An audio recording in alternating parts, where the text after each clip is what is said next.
Биз туризмди өнүктүрүш үчүн Кыргызстанда биринчиден эл даяр болуш керек. Ошолорго жумшак, жакшы мамиле кыла турган бир эл болушубуз керек. Мына ошондо туристтер келет. Туризм өнүгөт.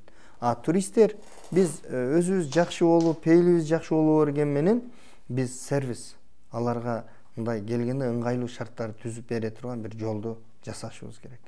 Анын үчүн биз алар келгенде чет өлкөдөн келген туристтерибиз кызыктыра турган жерлерди биз кооздошубуз керек.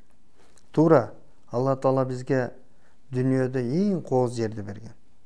Бирок ошол кооз жерди дагы бир шарттын сервистерин карап, биз керек болсо ошо туристтерибиз келгенде тоолорго чыкканда ал жерде кала турган шарттар жок.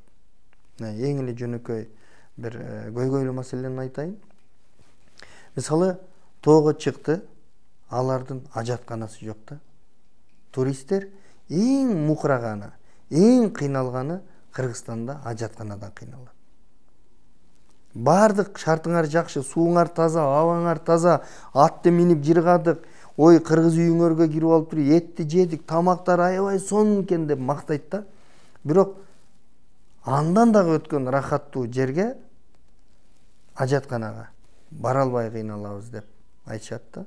Мына ошондуктан биз дүйнөдө жападан жалгыз органикалык таза мөмө-чөмөсү бар, органикалык таза азык-түлүгү бар мамлекет болушубуз керек. Дүйнөдө жалгыз завод, фабрикасы жок мамлекет болушубуз керек. Себеби дүйнө жүзүнөн келген туристтер бизде бардык нерсе таза деп түшүнүш керек. Туристтер керек болсо биздин алмабызды мындай кол менен жулуп алып туруп эле жей бериш керек да, анда химикат бар, дары бар деген ой болбош керек. Мына ошондой жолду тандашыбыз керек. Органикалык таза өсүмдүктөрдү өстүрүш үчүн биз эч кандай химикатсыз өстүргөнгө жолун табышыбыз керек. Анын жолу табылган. Жанагы сөөл жылан өстүрүп атышпайбы? Сөөл жылан өстүрүп атышат, жана кыктарды топуракка айландырып, мына ошондой жолдорду биз көбөйтүшүбүз керек. Мына ошондо буйруса биздин мамлекет туристке бай, жана ошо туристтер аркылуу элибиз да байып, мамлекетибиз да байый турган шарт түзүлөт. Мына мен ошону айткым келет. Дүйнөдө жалгыз таза азык-түлүгү бар мамлекет болушубуз керек. Мына ошондо гана туристтердин көңүлүн бура алабыз.